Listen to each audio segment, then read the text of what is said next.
उत्तराधीन सूत्र के 28वें वाक्य मार्ग के अध्ययन में जीव अजीव बंध और दूसरी 3 की जोड़ी पुण्य पाप आश्रम, उसमें चाहे बंध कहें तब भी आश्रव पूर्वक बंध होता है, और इसमें पहले तीसरे क्रम पर बंध आया है, फिर पुण्य और पाप करके फिर आश्रव।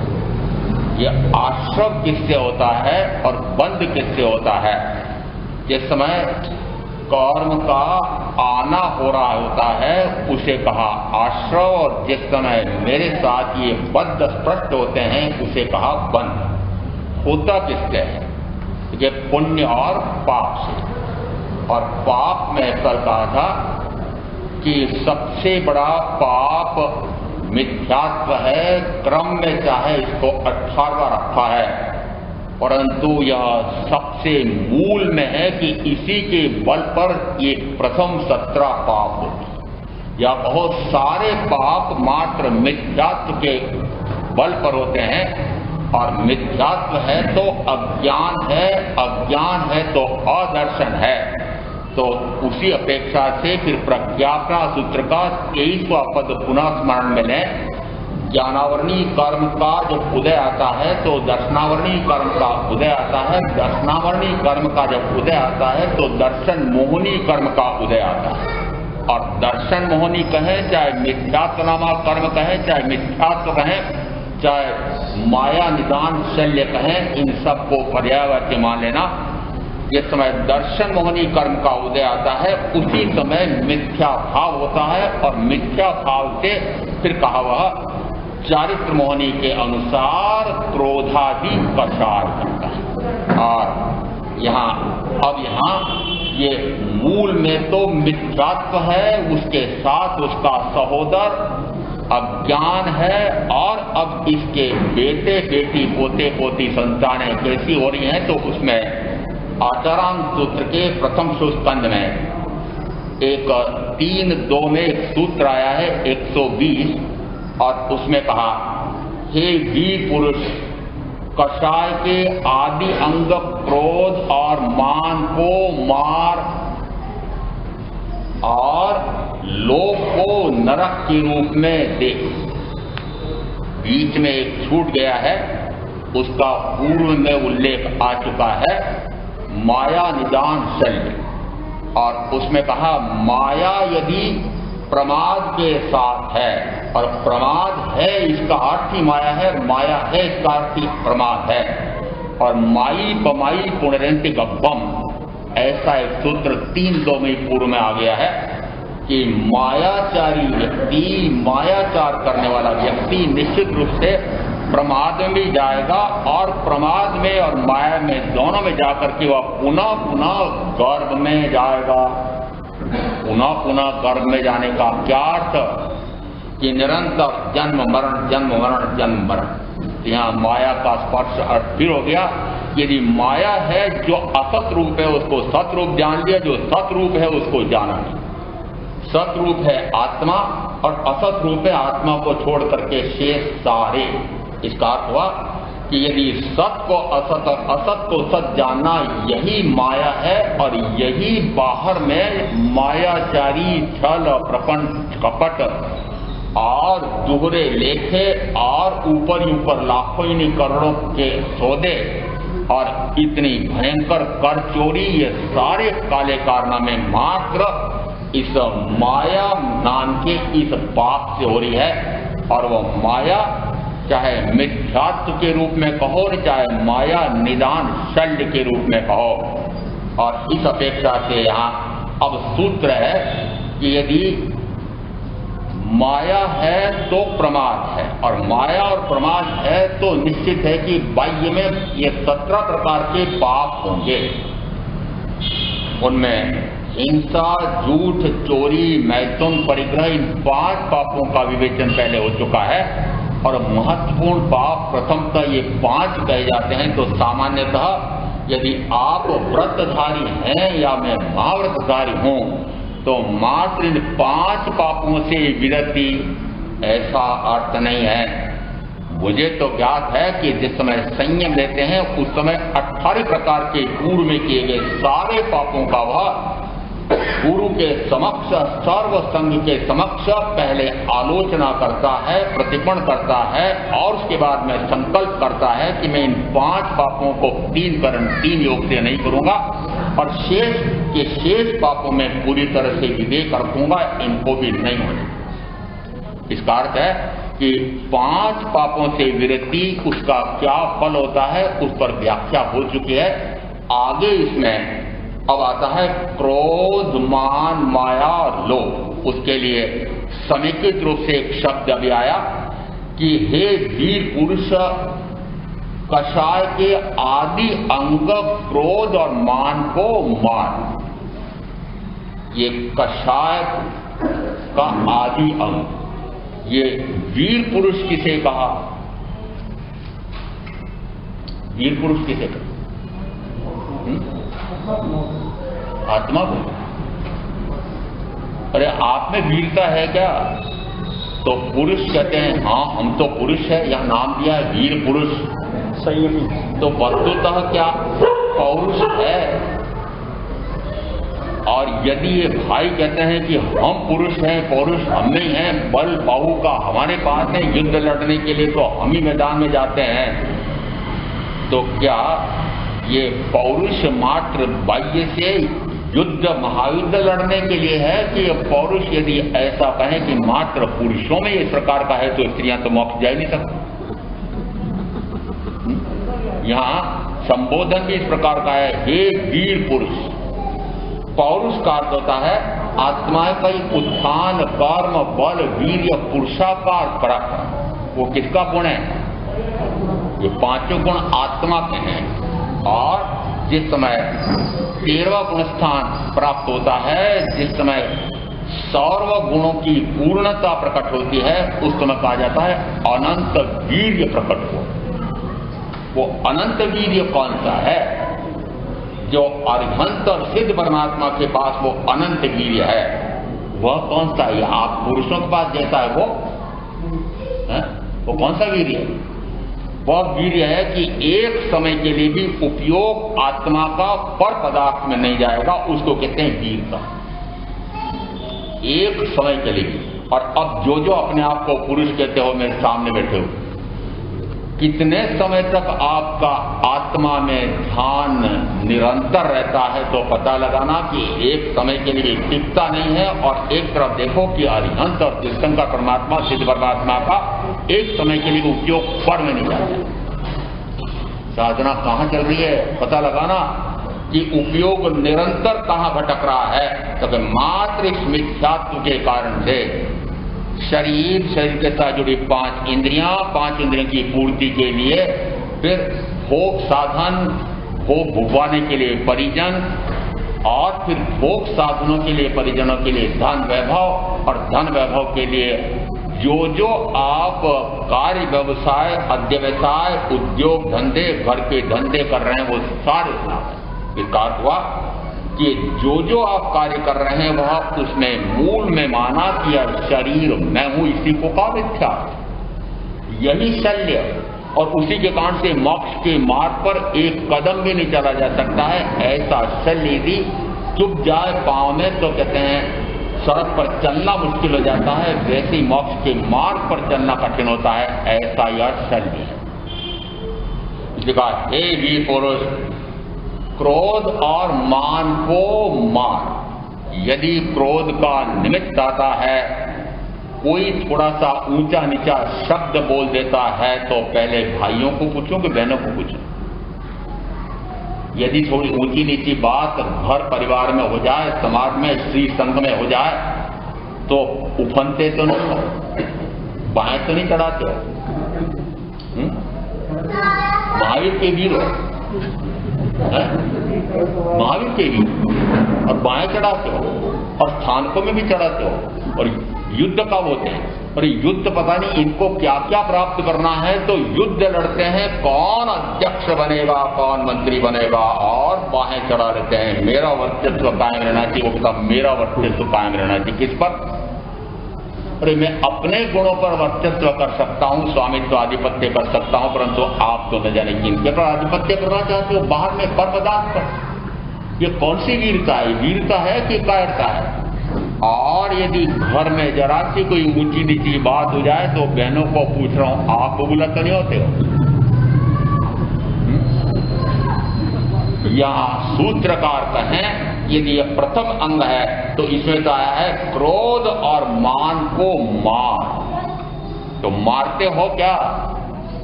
यदि मुझे बार बार कहते हैं महाराज कोई क्या प्रस्थान करा दो, करा दो, जैसा सूत्रकार कह रहे हैं वैसा मैं कह देता हूं कि सूत्रकार कह रहे हैं क्रोध और मान को मार। महाराज आज 1 घंटे के लिए मेरे इसका प्रक्षारण बना। कितने घंटे के लिए? 1 घंटे। वो 1 घंटे में जो चुपचाप रहेंगे और फिर उसी समय न जाने कौन कौन से भाव आएंगे और कौन कौन से पूर्व में किस किस ने मेरे साथ क्या क्या भाव ऐसे अंदर में उभरते अंदर में ऐसी उपकई आएगी कि जैसे 1 घंटा पूरा हुआ वैसे वापस एक साथ धड़ निकलता है। ये 1 घंटे का आज दिन का देखो, जिस समय छत पर बरसात में पानी बरसता है, कचरा जम जाए गरबे में, तो जैसे ही कचरा हटाओगे तो धड़ तो आपने 1 दिन के लिए क्रोध का बचकान किया, दूसरे दिन प्रातः काल से क्या शुरू हो जाएगा?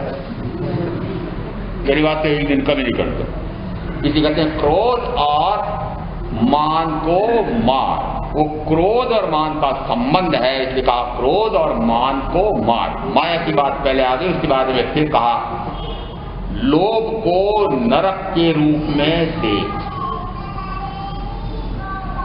लोभी व्यक्ति और नारकी में कोई अंतर नहीं, नरक जैसी जीवन जीता है, क्योंकि क्रोध के कारण, मान के कारण वह मायाचारी करके जो लोभ करता है उस समय अंधा हो जाता है।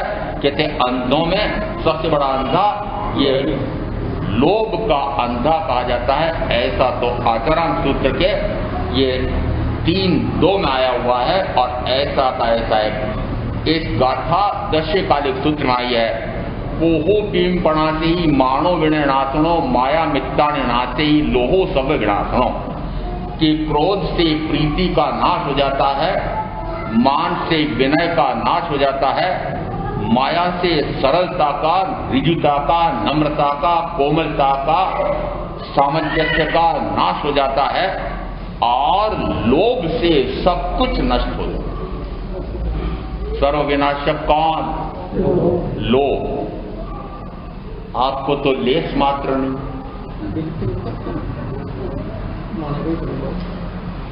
यहां तो बड़े शांति प्रिय लोग हैं। महाराज मैं तो सरकारी नौकरी करता हूं और जो बंदी बंधाई तनख्वाह है, वेतन है, वो लेता हूं, मेरे काय का लोग। परंतु जिस समय ये नौकरी करते हैं उस समय भी न जाने क्या क्या ऊपर नीचे करते हैं। वो ऊपर नीचे क्या होता है? तो पहले तो नीचे से लिया जाता था, मेज के नीचे से तरकीब से वह काम करने वाला सरका देता था। अब क्या कर रहे हैं? अब तो सरेआम ऊपर ले लेते हैं। और यदि नौकरी, यहां की बात नहीं कर रहा हूं, अभी 1.5 महीने बाकी करेंगे।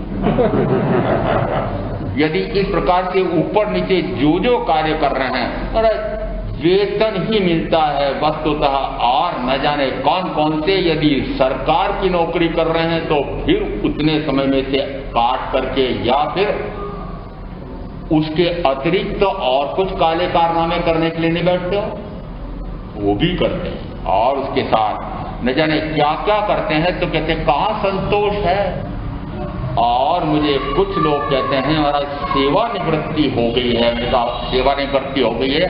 यदि सरकार ने, कंपनी ने, कारखाने वालों ने आपको मुक्त कर दिया है कि अब 60-62 के हो गए, कोई काम के नहीं हो, कचरा जाओ फेंक बना, तो फिर मेरा जो बेटे की दुकान पर थोड़ा सा उसको काम रहता है तो मैं चौकीदारी करता हूँ, कोई कहता हमारा थोड़ा सा उसका काम कर देता हूँ, फिर बहने कहती हमारा थोड़ा सा बहू का काम करना पड़ता है, मुक्त हुए तो संतोष हुआ।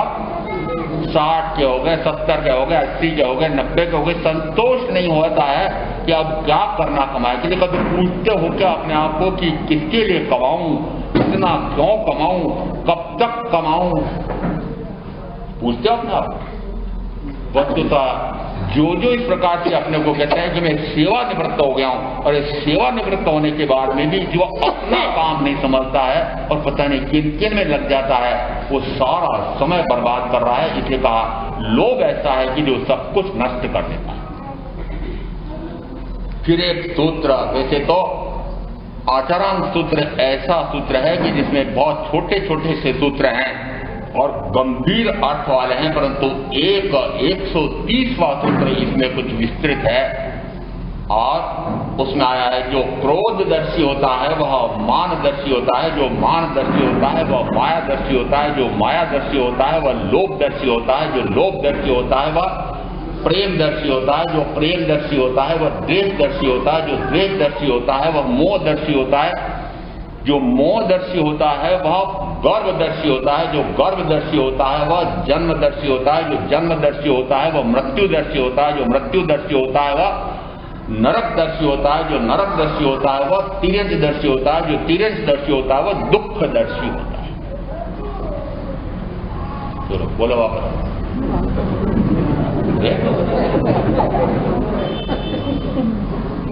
क्यों नहीं बोलो?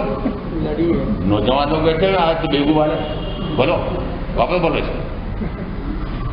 अरे महाराज जी आप ही याद करो, हमें क्या करना है? हमें तो याद भी नहीं करना है और सुन करके पालना भी नहीं। सुनने तो आ जाते हैं परंतु पालना, तो पालना आज बहुत कठिन है, बहुत कठिन। यहाँ क्रोधदर्शी होता है वह अंत में शब्द आया दुखदर्शी। आप दुख से मुक्त होना चाहते हैं? दुख से मुक्त होना चाहते हैं क्या? तो यहाँ पर प्रारंभ कहां से होता है? दुख का। तो का क्रोधदर्शी होता है वह दुखदर्शी होता है, वह दुख देखता है। जो क्रोध देखता है, जो क्रोध में दिखता है वह दुख को देखता है। और क्रोध क्या है तो जरा पता लगाना। उत्तरायण सूत्र के 23वें अध्याय में 53वीं गाथा केशी गौतम संवाद में आई है, और वहां है कषाया अग्निनो मुद्दा सूयशील तवो जलम, कि कषाय आग है और इस कषाय रूपी आग को यदि शांत करना हो तो श्रुत, शील और तप, 3 उपाय दिए हैं। ये तीनों उसको शांत करते हैं। उसमें पहला दिया श्रुत, और श्रुत यानी जो अभी आपको लग रहा है कि कुछ सुन रहे हैं, ये केवल प्रगट वाणी और सदगुरु का समागम। इसके माध्यम से जो आप सुन रहे हैं उसको क्या नाम देंगे? श्रुत। तो क्रोध का शमन किससे है? श्रुत से। कितनी बार सुना? और इस चातुर्मास में भी यदि सुनते सुनते इतने दिन हो गए तो क्रोध का शमन शांत हुआ है क्या? यदि क्रोध का शमन नहीं हुआ है तो वह श्रुत वस्तुतः वह तो शांत करता है, परंतु शांत हो कहां से कि आप सुना अनसुना करते। और महाराज कब तक सहन करती? बोले ही चले जाते हैं, बोले ही चले जाते हैं।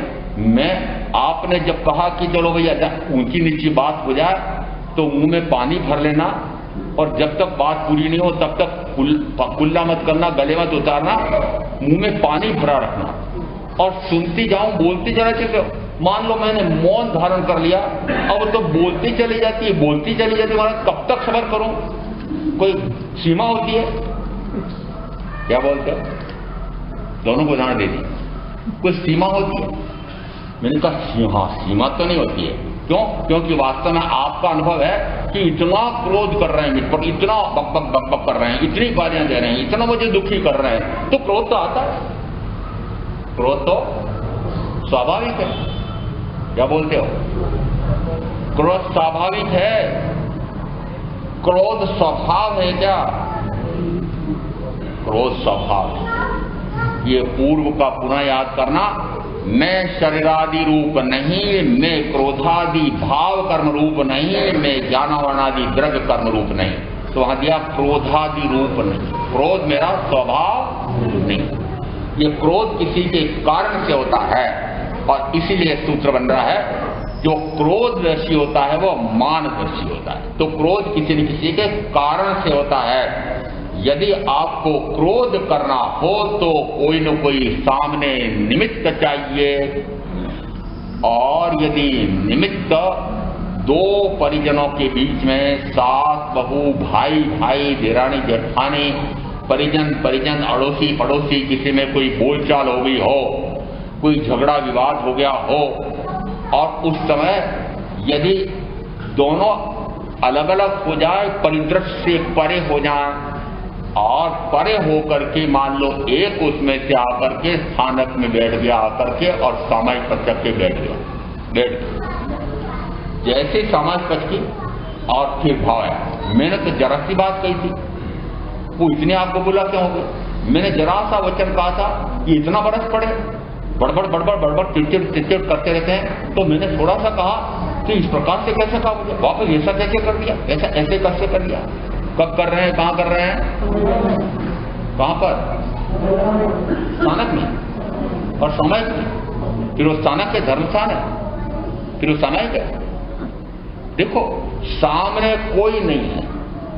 क्रोध को प्रज्ञापना सूत्र में कहा वह प्रतिष्ठित है, अप्रतिष्ठित है। अप्रतिष्ठित में वो वस्तुतः सामने कोई दिख नहीं रहा है, सामने तो कोई नहीं दिख रहा है, परंतु वस्तुतः जिस समय आपको क्रोध आ रहा हो अंदर ही अंदर, वो अंदर ही अंदर जिसको कोप आ रहा हो, कुछ शब्द अलग हो सकते हैं उसमें, कि अंदर ही अंदर घुटन हो रही है, और अब सामने कोई नहीं दिखाई दे, और क्रोध पारा इतना चढ़ जाए कि सामने तो कोई दिखे नहीं, तो फिर माथा दीवार पर बढ़ ले और जमीन पर पड़ जाए, निकालना पड़ेगा ना कहीं कहीं।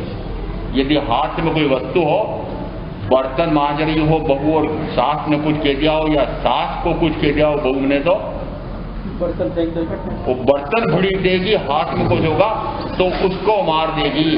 यदि ऐसा क्रोध कहीं न कहीं निकाले बिना आपको चैन नहीं पड़ती। क्यों? कहते सर क्रोध एक बार निकल जाए तो ठीक है, तो फिर निकालने का क्या तरीका? सामने जो आया उसको थप्पड़ मार दिया, और कोई नहीं मिला तो मतलब भगवान महावीर के क्या कह रहे हैं, जिस समय उनको न जाने कौन कौन क्रोध दिलाने के लिए आए हैं, परंतु वे तो शांत, परम शांत आत्मा में ध्यान में लीन रहते हैं, और आप बबूला होते हैं। वो श्रुत जिस काम का श्रुत से क्रोध का शमन होता है। दूसरा दिया सूयशील तबो जलम। ये शील क्या है? तो शील में अपेक्षा से मूलतः तो ब्रह्मचर्य है, परंतु अन्य भी जो उसके सहायक हैं वे सत्य, अहिंसा, सत्य, अचौर्य और अपरिग्रह, ये चार भी शील की परिभाषा में आते हैं। और कोई सुशील कुमार भी हैं और कोई सुशीला बहन भी हैं, परंतु मैंने कहा नाम के हो, नाम के सुशील और सुशीला इधर पाठ पे ये बैठे हुए हैं, और सुशील मैं बैठा हूं जिन्होंने शील को पाल रखा है, 5 महाव्रत ले रखे हैं। आप सुशील हो कि कुशील हो? नाम धरा लिया सुशील का। सुशील जिस समय शील आ जाए, सदाचार आ जाए, तो क्या क्रोध आ सकता है? नहीं। दूसरा दिया शील आ जाए तो तीसरा दिया तप। यदि तप करता है तो क्रोध को शांत कर देता। तपाग्नि से, तप से वह क्या कर देता है कि कषाय रूपी आग को शांत कर देता है। ऐसा ही है। मैंने कुछ उल्टा सुना हुआ है? उल्टा सुना हुआ है कि तपस्वी को क्रोध आता है। मैंने तो ज्यादा आता है सुना। तपस्वी को या तो वह तपस्वी नहीं है या वह क्रोध नहीं। तपस्वी है तो क्रोध नहीं हो सकता है, और क्रोध है तो तपस्वी नहीं। तपस्या किसमें मानी? और तपस्या इसलिए कि आप अनशन करते करते 3 दिन 5 दिन 8 दिन, और जैसे आपकी इच्छा के अनुसार परिजन ना करते हों, और ये 8 की तपस्या हो रही है, 15 की तपस्या हो रही है, मास खमन चल रहा है, पूर्ण पर पूर्णता पर आ रहा है, परंतु घर में तो कोई चहल पहल ही नहीं। ये सास ससुर कहते हैं, अब देखो अंदर ही अंदर घुटन, सास ससुर कहते हैं, मेरे माता पिता ने भी कैसे टरबूजी लोगों को दे दी मेरे यहाँ पर, इनको कुछ सूझता नहीं कि बहू ने इतनी बड़ी तपस्या कर रखी है, क्या चल रहा है अंदर में। और यदि ऐसा चहल पहल दिखाई देने लगे, पत्रिका छपे और फिर इतने लोगों को बांट दी है, इतने लोगों को बुलाया है, तब हाँ तब बड़ी प्रसन्नता। और जिस समय यदि पिहर ससुराल से वस्त्रालंकार आ रहे हों, ससुराल से एक आर्थिक या भाई कर रहा हो तो ससुराल, और बहन कर रही हो तो पिहर से, जिस समय बढ़िया से वस्त्रालंकार तपस्वी भाई बहन के तपस्या के पूर्व पर जिस समय आ रहा हो तो उस समय फूले नहीं समारी है।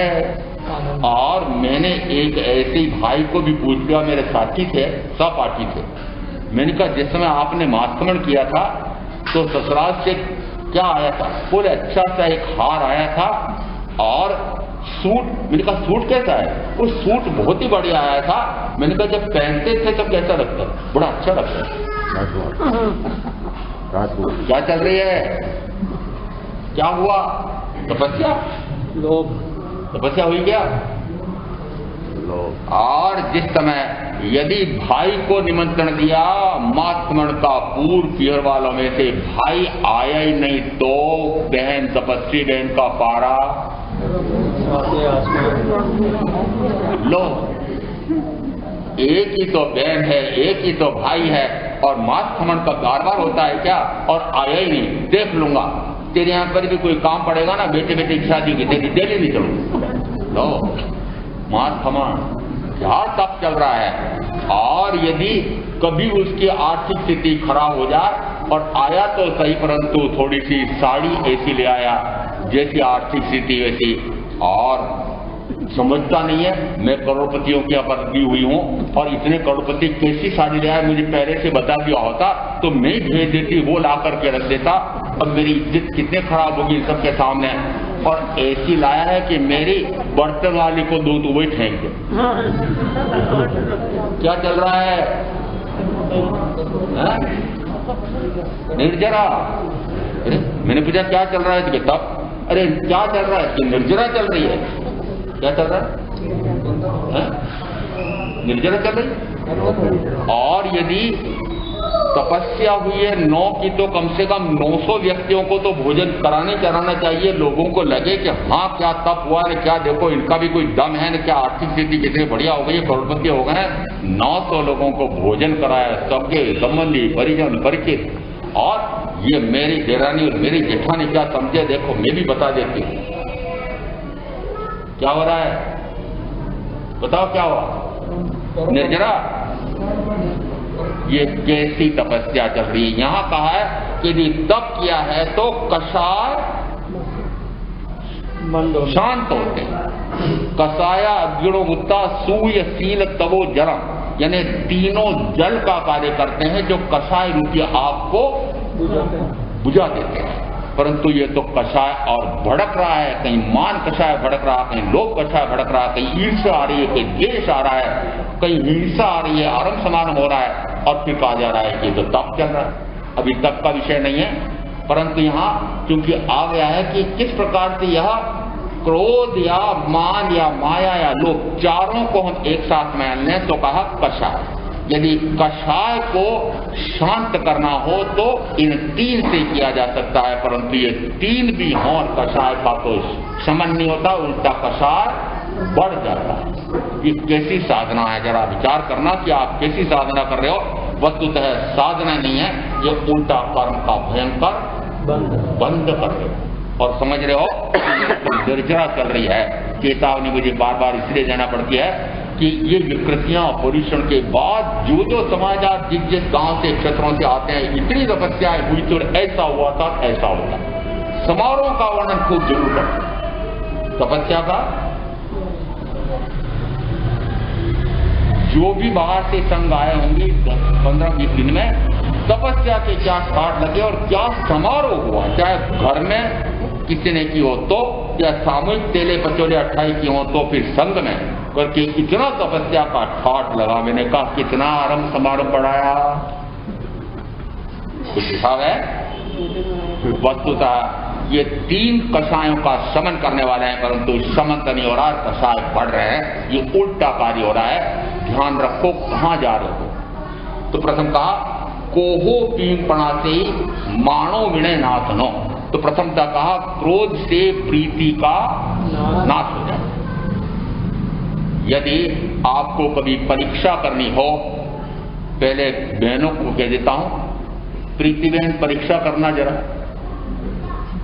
बेटी जरा सी कोई मांग रखे या कोई वस्तु पहनने के लिए ले आए, बढ़िया पोशाक, और जरा सा सोचो कि कैसी ले आई, तो फिर चेहरा देखना। देखा कभी? देखा कि नहीं देखा? और जिस समय यदि पिता कहते हैं कि कैसा वेश लेकर आ गई है, मत कहना निर्लज्ज कहीं की, और फिर देखो उसके तेवर। ये माता पिता ये जैसा मैं चाहूं वैसा करने नहीं देते हैं। ठीक है, थोड़े दिन की बात इनके साथ और रहने की है, फिर मेरे भी एक घोड़े पर चढ़ करके प्रीतम आएंगे और फिर मैं ऐसी रानी बनूंगी और फिर मेरी इच्छा हो जैसा खाऊंगी, पीऊंगी, भोगूंगी, पहनूंगी। वैसे हो रहा है क्या? जिस समय इस प्रकार का जरा सा आप भाई लोगों से पूछ रहा हूं, यदि आपके 1.5-2 साल का बेटा पोता हो और कभी उछल कूद कर रहा हो, आपकी बात नहीं मानता हो, और गाल पर एक थप्पड़ लगा कर देखो, और थप्पड़ लगा फिर उसका चेहरा देखो। वह छोटा है इसलिए बोल नहीं पा रहा है, प्रतिक्रिया नहीं कर पा रहा है, परंतु चेहरा देखोगे तो उसको पता लगेगा कि उसका बस चले तो 2 झापट लगा दो। और मुझे पता है कि उस समय वो 2 झापट नहीं लगा सका, परंतु जिस समय ये 60 के होते हैं, 62-65 के होते हैं, उस समय कहेंगे पिताजी आपको भी सेवानिवृत्ति राशि बहुत मिलती है और मैं भी बहुत कमाता हूं, एक बहुत बढ़िया वृद्धाश्रम देख करके आया हूं, जरा आप वहीं रहो तो हम भी चैन से रहेंगे, आप भी अपनी साधना अच्छी तरह से वहां करना। वो एक थप्पड़ की जगह लगा दी। समझ में आई आपको? जिस समय चेहरा देखो, क्रोध से प्रीति का नाश होता है। यहां पर आध्यात्म नहीं कहा जा रहा है। प्रीति कौन सी? जो घर परिवार में आपकी प्रीति है, जिससे बहुत अधिक प्रीति है, उससे भी थोड़ा सा चिड़ करके बोल दो या थोड़ा सा ऊपर नीचे बात हो जाए तो कहा जाता है प्रीति टूट जाती। प्रीति टूट जाती। क्यों? क्योंकि आप अधीनस्थ हैं, इसलिए आप अपने उस उच्चाधिकारी को कुछ बोल नहीं पाते हैं, परंतु उसके प्रति भाव कैसा बन गया? मैंने प्रत्यक्ष देखा हुआ भी है।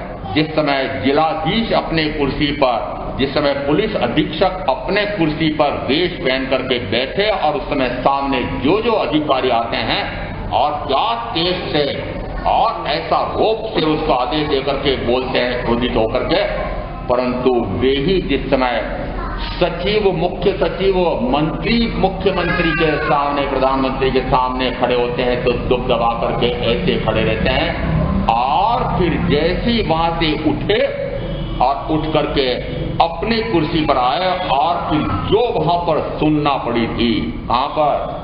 अफसर के सामने वो अधिकारी ने जो कुछ कहा था, अब ऊपर वापस को बोल तो नहीं सकते थे, परंतु अपने कुर्सी पर आकर के क्या किया? वो क्रोध कहाँ निकाला? अपने से नीचे। वो अपने से नीचे उस सबसे बड़े उस कार्यालय के अधीक्षक पर, फिर अधीक्षक ने जब देखा कि क्रोध, अपना क्रोध किस पे निकाला कि उससे नीचे वाले पर, फिर उससे नीचे वाले पर, और करते करते फिर सबसे नीचे। तेरे को कहा था ना मैं फाइल निकाल के दे देना, दी नहीं, उसके कारण से मुझे इतने ऐसे उल्हाने, इतने उपालम सुनना पड़ा, मुझे इस प्रकार की डांट पड़ी। और वो डांट कहां से चली थी? कि मुख्यमंत्री मुख्य सचिव से लगाकर के डांट बढ़ते बढ़ते क्रोध आगे बढ़ते बढ़ते क्रोध का प्रतिरोध करते करते कहां तक आ गया? वो चपरासी पर आ गया। और चपरासी जैसे ही घर गया और वैसे ही कहा था पत्नी ने कि अमुक अमुक चीज ले आना, बेटे ने कहा था बेटा पापा मेरे ये लाना, और जैसे ही पूछा मांगा एक दी थप्पड़ बेटे को, और बेटे को जैसी थप्पड़ लगी तो वैसे ही उसके बहन को लगाई थप्पड़, और बहन वापस लगा नहीं पाई तो बाहर सहेलियों के पास गई और उनको लगाई थप्पड़। कहां से कहां तक लहरें फैली? क्रोध से क्रोध की लहरें फैलती है। आप क्या फैला रहे हो? हमने तो मात्र ये सुना है कि जिस समय ये महामुनि महावीर कहो या जो महामुनि जिनके क्रोध के निमित्त आए थे, परंतु वे शांत रहते हैं, और जिस समय ऐसे प्रशांत परम शांत होते हैं उस समय शांति की परम आनंद की लहरें ऐसी फैलती है कि सामने महाक्रोधी प्रचंड ऐसा चंड कोशिक है वह भी शांत हो जाए। क्रोध से क्रोध की लहरें फैलती है और शांति से आप क्या करते हैं? आप कभी भी पूछ लो बीच बीच में, आप क्या करते हो? शांत रहते हो? जैसा अवसर हो, जैसा अवसर हो तो मैं कहता हूं आप जैसा अवसर, आपको तो यदि क्रोध का अवसर आता है तो क्रोध करते हो, और अचानक में आके बैठ गए आप कुछ कर नहीं सकते तो थोड़ी देर शांत रह जाते हो। जैसा अवसर मिला, जैसा निमित्त मिला, जैसा निमित्त मिला है ना, यदि क्रोध का निमित्त मिलता है तो क्रोध करते हो, मान का निमित्त मिलता है तो मान करते हो, मायाचारी का कार्य निमित्त आ जाता है तो मायाचारी करते हो, और लोभ का निमित्त मिलता है तो लोभ करते हो। जैसा जैसा निमित्त आता है वैसा वैसा कार्य करने वाला निमित्त के अधीन होकर के कर्म के अधीन होता है, और अनंत जन्म मरण का दुख। किसके अधीनता कर रहे हो? वस्तुतः कोई भी मुझे इस प्रकार से क्रोध करा नहीं सकता है। क्रोध करा सकता है दूसरा, यदि आपने अभी तक ये समझा है कि यदि दूसरा व्यक्ति कुछ मुझे बुरा भला कहे, काटे छेदे भेदे, तो क्रोध तो स्वाभाविक है, ऐसा जो आपने मान रखा है। अब देख लो यहां, यदि तत्व स्वरूप आत्मस्वरूप इतना पक्का हुआ है कि इस शरीर को कोई काटे, कोई छेदे, कोई भेदे, कोई जलाए, कोई नष्ट कर दे तो यह मेरा नहीं है, मैं तो इससे पूर्णतः भिन्न शुद्ध चैतन्य स्वरूपी आत्मा हूं। और ऐसा निश्चय करने वाले ये महामुनि महावीर जिस समय चंडकोशी के सांप की बांबी पर जाकर के ध्यानस्थ खड़े होते हैं, उस समय अब क्रोध का निमित्त कहता है कि जैसी प्रथमता फूंकार मारी, आपको भी फूंकार मारता है अरे फूंकारते नहीं? हाँ, घर में आपस में एक दूसरे को फूंकारता है। जिस समय फूंकार मारी और महावीर अडोल अकंप ध्यान में लीन है। फिर जिस समय फूंकार से नहीं डरे, क्यों? क्योंकि उसे ज्ञात था कि मैं फूंकार मारूं जितने तो लोग भागते हैं डर करके, और वे तो डरे नहीं, अभय। और जैसी वे नहीं डरे तो फिर उनको तो दुखी करना था, चिढ़ाना था, उसका स्वभाव बन गया था क्रोध रूप में। और इस कारण से लिपटा चिपटा तब भी कुछ असर नहीं हुआ। फिर जिस समय जोरदार एक डंक मारा और टकटकी लगा करके देखता है कि अब गिरा के अब पड़ा। क्यों? अनुभव था कि यदि किसी को डंक मार दे तो तुरंत उसकी मृत्यु हो जाएगी। कोई प्रभाव नहीं देखा तो दूसरा डंक लगाया, फिर भी कोई प्रभाव नहीं हुआ तो तीसरा डंक लगाया, और फिर भी टकटकी लगाकर देखा, अंदर में कुछ ऐसा लगा कि क्या मुझे किसी ने मंत्र साधक ने, क्या इस मंत्र साधक ने मुझे कील दिया है क्या? ये सर्प को कीलने की कोई कला होती है, ये सांप के पकड़ने वाले ऐसा करते हैं। उनके कहते हैं फन में एक मणि होती है, उसको निकालने के लिए उसकी भारी कीमत होती है, उसके लिए उसको पहले कीलते हैं, उसका ऐसा वशीभूत करते हैं उसको, फिर उसके मणि निकालते हैं। तो उसने सोचा क्या मुझे संत बाबा ने कील दिया है क्या, असर क्यों नहीं हो रहा है? टकटकी लगा करके देखता है, डंक लगाया, उस समय जैसी धार निकलती है तो दूध जैसा तो रंग दिखाई दिया, और चखा तो जब डंक लगाया तब चखा तो पता लगा कि ये मीठा है। जैसा मैंने कथानक सुना था बचपन में, उस समय ने बाल मन में मुझे भाव आया कि सारे धर्मावलंबी अंधश्रद्धा वाले अपने अपने आराध्य के लिए इस प्रकार की कथाएं गढ़ लेते। जिस समय सुनते सुनते समझते समझते मुझे लगा कि वस्तुतः वह कथा सत्य है। चाहे शरीर विज्ञान कहो चाहे मनोविज्ञान कहो, इन दो से सिद्ध होता है कि वह कथा सत्य है। शरीर विज्ञान कहता है कि जैसे जैसे शरीर में श्वेत कण बढ़ते जाते हैं वैसे वैसे शरीर में यदि कोई विष चला जाए तो वह निर्विष हो जाता है। वो श्वेत रक्त कणिकाएं उस पर आक्रमण करती है और निर्विष कर देती है। अब जो रोगी हैं, महारोगी हैं, महारोगों से ग्रस्त हैं, वे सब सुन लेना। मन में विकार तो तन में रोग, ऐसा 70% चिकित्सा वैज्ञानिक और चिकित्सा शास्त्री कहते हैं कि 70% रोग किसके कारण से है? मन के विकारों से। मन के विकारों से रोग है कि नहीं? पहले बोल तो लो। है तो किससे हो रहा है? मन के विकारों से। तो कौन कर रहा है? हम स्वयं चिंतन मनन। मन स्वयं। अरे मैं मन ही हूँ, अभी मेरा मन साधन है। जिस समय विकार में जाना होगा, शुभ या अशुभ में जाना होगा, उस समय मन या वचन या काया सहयोगी होते हैं। वस्तुतः ये मन और वचन और काया या इंद्रिया कुछ भी करने में समर्थ नहीं है। मैं इसके साथ जुड़ा हुआ हूँ, इसलिए ये क्रियान्वित करते हो मेरे भाव को। इसका अर्थ हुआ कि जिस समय ऐसा मन में विकार, उसके स्थान पर आत्मा निर्विकारी होता चला जाए तो बताओ जितना जितना विकार से रहित और 3 चौकड़ी कषाय का अभाव करके मात्र संजनन जितना सा कषाय महामुनि के बचा हुआ है और उसको भी नष्ट करने के लिए इतनी अटूट अखंड ध्यान साधना में भी लीन है। और ध्यान साधना में लीन है उस समय मानना कि अप्रमत्त अवस्था में है। और अप्रमत्त का अवस्था का अर्थ होता है मात्र आत्मा में ही है, मात्र ज्ञाता, मात्र दृष्टा, मात्र स्वरूप रमणता, ऐसा जिसमें हो रहा होगा उस समय पूर्णतः विकार से रहित है।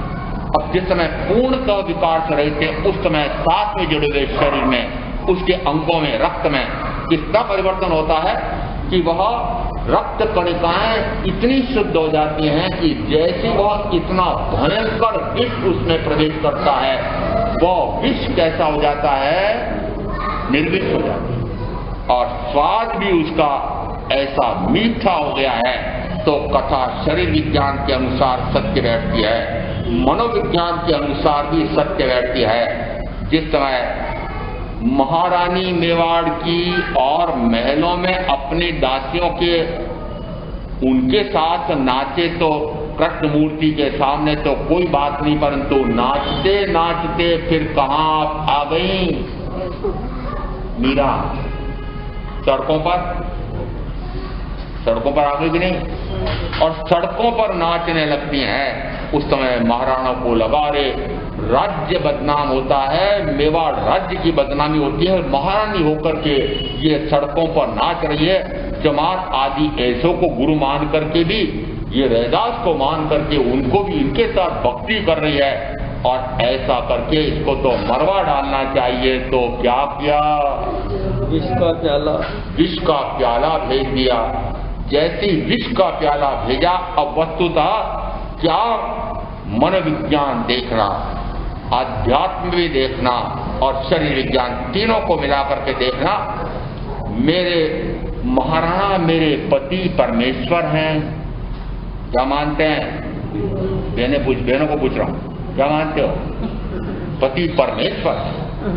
और ये तो महाराणा है, पूरे राज्य की, राजा के प्रजावत्सल हैं, प्रजा के रखवाले हैं, पालक हैं, पोषक हैं। तो निश्चित रूप से मेरे लिए एक अमृत का प्याला भेजा। क्या भेजा? अमृत का प्याला। क्या माना? माना ही तो मैं बोल रहा हूं आपको पहले, क्योंकि आपको कथा याद है इसलिए। उन्होंने उस समय क्या माना? उन्होंने माना ओ मेरे प्रियतम, ओ पूरे मेवाड़ के ऐसे अधिपति महाराणा, ये प्रजा के ऐसे रखवाले इन्होंने मेरे लिए अमृत का प्याला भेजा है और ऐसा ही भाव करते करते और कृष्ण की भक्ति में लीन रहते रहते उसको पी जाती। अब देखना शरीर विज्ञान, बनना चाहिए। शरीर विज्ञान क्या था, बाना क्या, सकारात्मक या नकारात्मक, सकारात्मक। सकारात्मक दृष्टिकोण क्या रखा, मेरे धारणा ऐसे हैं और उसी के कारण से कोई भी दुर्भाव, कोई दुष्ट भाव, किसी के प्रति विकृत भाव आए नहीं, विकृत भाव आए नहीं। इसका अर्थ है कि जिस समय विकृत भाव ने आया, विकार उठा ही नहीं, तो विकार से निर्विकार अवस्था हुई। और निर्विकार अवस्था कहां तक हो रही है कि उसी समय वे भक्ति में लीन कृष्ण की, और कृष्ण को क्या मानते थे, भगवान। यदि कृष्ण भगवान है तो उन भगवान की भक्ति में जिस समय भक्ति रस में इतनी लीनता हो जाती है कि दोनों तन्मय हो जाते हैं, एकाकार हो जाते हैं, उस समय मात्र भक्त बचता है या भगवान बचते हैं। ऐसी भक्ति में लीन मीरा ने जिस समय विष का प्याला पिया था वह वस्तुतः अमृत हो गया। अंदर में जाकर क्या हो गया, अमृत। कैसे हो गया कि निर्विकारी होने के कारण से शरीर में विकार नहीं हुए, और शरीर में विकार हो कैसे, शरीर में श्वेत रक्त कणिकाएं इतनी अधिक थी कि उस विष का लेश मात्र भी असर नहीं पड़ा। ऐसा का ऐसा यहाँ पर महामुनि महावीर के संदर्भ में समझना, यह शरीर विज्ञान से भी सिद्ध होता है, मनोविज्ञान से भी सिद्ध होता है। आध्यात्म कहता है यदि आत्मा जितना जितना विकार से रहित होता जाता है, उतना उसी के साथ जुड़ा हुआ जो शरीर है वह भी शुद्ध शुद्ध शुद्ध शुद्ध निरोगी निरोगी निरोगी होता जाता है। और जिस समय पूर्ण निर्विकारी अवस्था तेरहवें गुण सांख्य प्रथम समय प्रकट हो जाती है, उस समय कहा जाता है वो काया पारदर्शी हो जाती है। काया इतनी शुद्ध हो जाती है कि उस समय मान तुंगाचार्य कहते हैं, हे ऋषभदेव तीर्थंकर परमात्मा, अब ऐसी कौन माता होगी कि जो आप जैसा पुत्र जन्मे, क्योंकि इस लोक में जितने शुद्धतम परमाणु हो सकते थे वे सारे परमाणु तो आपके शरीर में। क्या अर्थ निकला, वो शरीर भी शुद्ध हो जाता है। और कहा जाता है कि वे सदाबहार नौजवान, कभी उनके दाढ़ी मूछ ऐसे आते नहीं हैं, बाल काले के काले रहते हैं, ऐसा मान लेना, उनके बाल आते नहीं, यहां भी कहा जाता है। इसका अर्थ है निरंतर यौवन अवस्था रहती है, ऐसा अरिहंत तीर्थंकर परमात्मा के लिए कहा जाता है। और शक्ति कैसी हो जाती है, तो फिर आपको कहते हैं वो 35 वाणी और 34 अतिशय वो प्रकट किससे हो रहे हैं, वो निर्विकार आत्मा के कारण से बागी में भी इस प्रकार के अतिशय है। आपकी भी होते होंगे, आपका भी आभामंडल इसी प्रकार का होता होगा। आभामंडल फिर भक्ता बनाया है कि हे ऋषभदेव तीर्थंकर परमात्मा, आपका तो ये 8 महाप्रात्याहार्यों में से एक प्रात्याहार्य है आभा मंडल, 7 देवों के रचित है और एक स्वयं के शरीर से बना हुआ है। वो आभा मंडल कैसा होता है कि इस सिर के पीछे के भाग में, वैशज के पीछे होता है, वस्तुतः वह अदृश्य रहता है, परंतु आभा मंडल इतना चमत्कार होता है कि देखने वाला तुरंत उसके अधीनता स्वीकार कर लेता है, बात मान लेता है, प्रभाव के अंदर आ जाता है। ऐसा आभा मंडल उदाहरण देकर कहते हैं, हे ऋषभदेव तीर्थंकर परमात्मा, आपका आभा मंडल ऐसा है कि उसके सामने सैकड़ों सूर्य का प्रकाश भी फीका पड़ता है। आपका भी होता होगा। अरे रोगी महारोगी विकारी ऐसे का कौन सा आभा मंडल होगा, विकृत आभा मंडल होगा। जिस समय ऐसा हुआ और फिर कहा जाता है कि महावीर तो अपनी साधना पूरी करके चले जाते हैं और उसके बाद फिर वे चंड कौशिक क्या करते हैं, तो उसको भी संक्षेप में सुन लें। आपने सुना तो होगा, परंतु सुना कुछ अलग प्रकार से होगा। वस्तुतः आपने सुना है कि भगवान महावीर उसको बोध देने गए, वस्तुतः वे तो अपने ध्यान साधना के लिए गए थे कि शरीर के प्रति कोई आसक्ति नहीं हो, ना है नहीं है, इसकी परीक्षा। और दूसरा, यदि घोर से घोर कष्ट उपसर्ग आ जाए तब भी मैं अडोल अकंप आत्म ध्यान में लीन रहूं, ऐसी अटूट साधना आत्मा की करने के लिए स्वयं विपरीत स्थानों पर विपरीत व्यक्तियों के बीच में जाना, उसको कहते हैं बाह्य में प्रतिशीलता तप और अभ्यंतर में ध्यान साधना।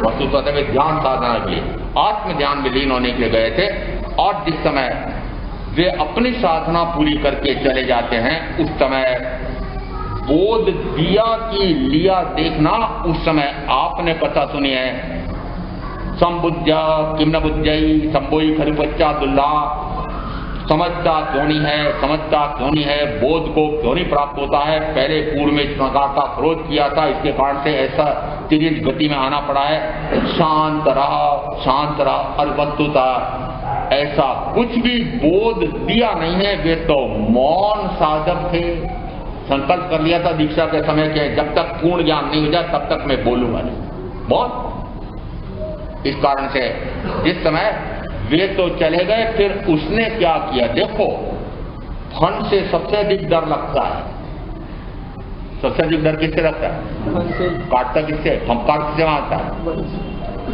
जैसी बांबी में फन को डाल दिया और सारा शरीर बाहर पटक दिया, और उसी समय कई लोगों ने सोचा अगर कोई नाग देवता प्रकट हुए हैं, कोई वहां पर धूप नैवेद्य कर जाता था, कोई दूध दही चढ़ा जाता था, नैवेद्य में मिठाई चढ़ा जाता था, चींटी मकोड़े आकर के उसको खाने लगते हैं, और खाते खाते जब समाप्त हो जाता है तो उसका रक्त मांस नोचने लगते हैं, और रक्त मांस नोचते नोचते जब छेद पड़ जाते हैं तो चील का भी झपट्टा मारते हैं, और सारा मांस सारा रक्त चूस लेते हैं और कंकाल रह जाता है। तब तक अडोल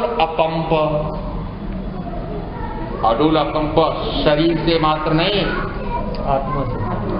आपको लग रहा है शरीर से अडोल अकंप, लेस मात्र भी पूंछ तक नहीं रही, क्योंकि ज्ञात है यदि इतने चींटी मकोड़े लगे हुए हैं, पूंछ हिलाऊं जब तक तो न जाने कितने ये मर जाएंगे।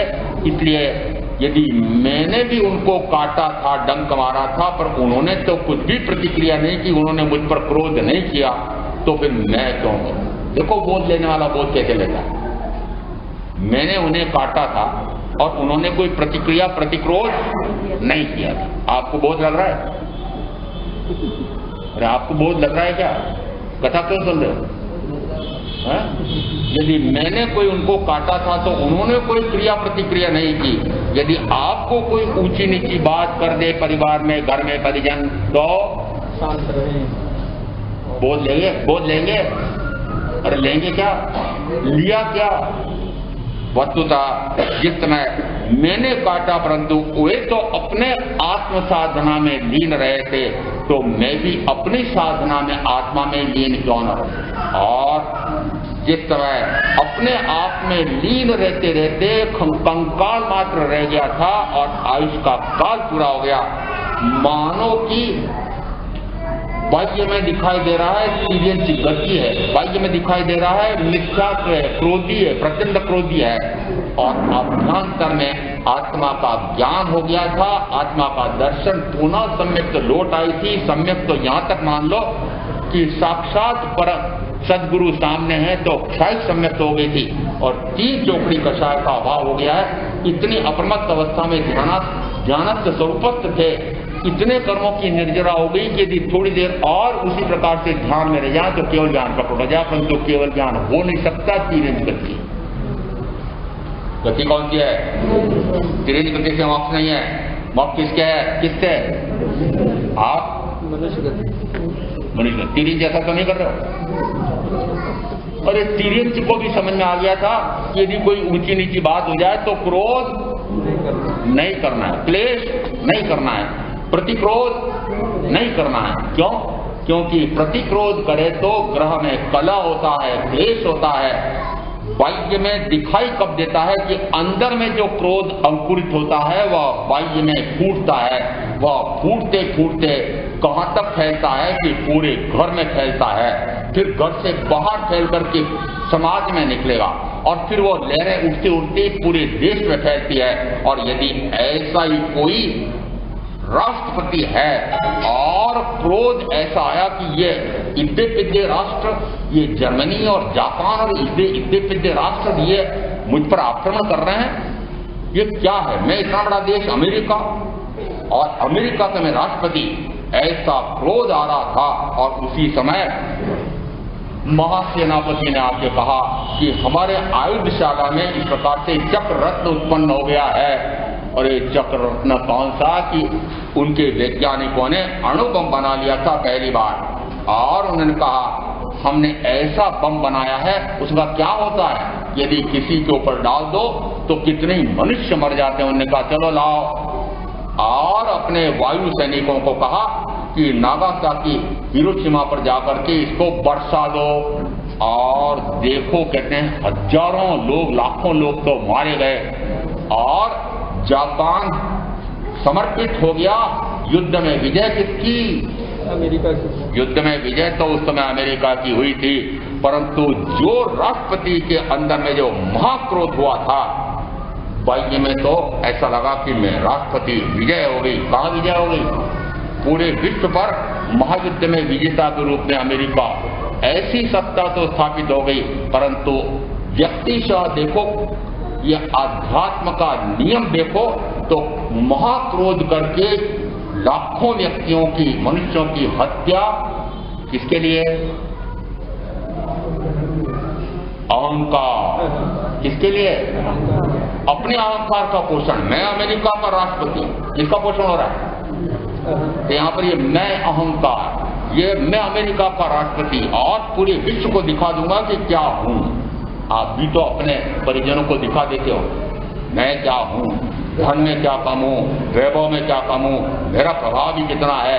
और देखो क्या क्या कर करके आप अपना वैभव दिखाते हैं। जिस समय ऐसा वैभव दिखाते हैं, उस समय देखो कि अंदर में मान कषाय हो रहा है, मान पर चोट होती तो क्रोध कषाय हो रहा है, और क्रोध महाक्रोध बनकर के महाहिंसा में चला जा रहा है। मनुष्य ही नहीं, कितने एकेंद्री, बेंद्री, तेंद्री, चौंद्री, पंचेंद्री जीवों की कितनी हिंसा हुई होगी, सोचो उस समय। और कहा जाता है कि अभी भी रेडियो विकिरण अभी भी इस प्रकार से निकलते हैं कि वहां के बच्चे अपंग होते हैं, कई रोग होते हैं, आसपास के कई क्षेत्रों में इस प्रकार की विकिरण। देखो युद्ध और महायुद्धों का क्या दुष्परिणाम होता है। तो जिस समय चंडकोशिक ने क्या किया, चंडकोशिक का मुझे क्रोध करना नहीं है, क्रोध करके तो कर्म का भयंकर बंद होता है। चंडकोशिक तेज गति में होते हुए भी इतने शांत, इतने परम शांत आत्मा में रमणता करते करते इतने कर्मों की निर्जरा कर लेते हैं कि उस संयम और तप के कारण, कौन सा संयम? संयम कौन सा? कि शरीर पर चाहे कितना ही कष्ट उपसर्ग आ जाए, तब भी लेश मात्र भी कोई क्रिया प्रतिक्रिया नहीं करना, इतना संयम।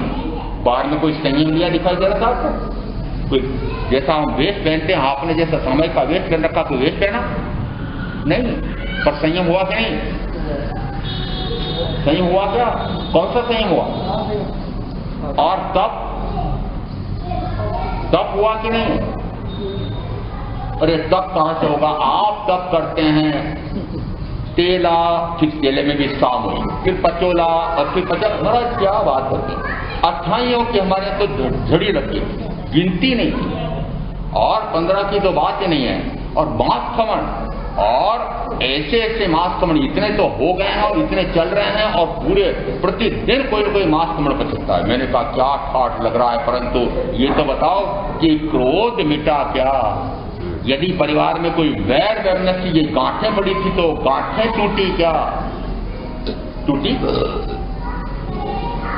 अरे आप लोगों को पूछ रहा हूं, सामने बैठे हो, जो कहो जो सुन रहे हो, गांठें टूटी क्या? फिर तपस्या का लाभ क्या हुआ? यदि मान का पोषण किया, वैर टूटा नहीं, वैमनस्य गया नहीं, और न जाने क्या क्या आरंभ समारंभ करके और कितनी हिंसा कर डाली, और अपना मान का पोषण। ये देखो चंडकोशिक ने कैसी तपस्या की, कौन सी तपस्या की थी? जिस तपस्या से इतने कर्मों की निर्जरा हो गई थी, वो कौन सी तपस्या थी? बाहर में आपको क्या दिखाई दे रहा है? बाहर में ये प्रतिसंलीनता का तप हो रहा है। प्रतिसंलीनता का तप कैसे है? कि कोई कितना ही कष्ट उपसर्ग दे, तब भी मुझे उस पर लेश मात्र भी क्रोध नहीं करना। ऐसा महावीर ने किया था, तो महावीर के अनुयायी कैसे कर रहे हैं? अरे आपका नहीं पूछ रहा हूं, महावीर क्या दिया? वो दंड कोशी कैसे कर रहे हैं? महावीर ने क्या वैसे कर रहे हैं ना। अब आपका पूछ रहा हूं, आप कैसी करते? आप भी ऐसी तपस्या करते हो ना? और आप भी साधना ऐसे है क्या? जैसी महावीर ने की, जैसी चंद्रपुष्प ने की, वैसे है क्या? नहीं, कहाँ वीरों, कहाँ कर रहे हो बात तपस्या? कौन सी तपस्या कर रहे हो? वो तपस्या देखो कि आत्मा में इतनी लीनता हो गई है कि शरीर की छलनी हो गया है, मात्र हड्डियों का ढांचा बचा है, तब भी लेश मात्र भी विकार का भाव नहीं उठा है, न क्रोध का, न प्रतिक्रोध का, न हिंसा का, और निरंतर आत्मा में रमणता करते करते इतने कर्मों की निर्जरा हो गई कि उस संयम और तप के फल से एक भाव तो देवगति का करना हुआ, और अगले भाव में महाविद्य में मनुष्य बन करके केवल ज्ञान, केवल दर्शन लेकर के मोक्ष सिधारेंगे। ये क्रोध से प्रीति का नाश होता है ऐसे लगा करके, और क्रोध से महाविनाश पूरे विश्व का संवार होता है वहां का, और क्रोध के स्थान पर शांत परम आत्मा में लीन रहने से मोक्ष तक का उपाय, ऐसा तत्व का स्वरूप समझ करके मैं आप जो साधना करेंगे उनका अवश्य कल्याण होगा।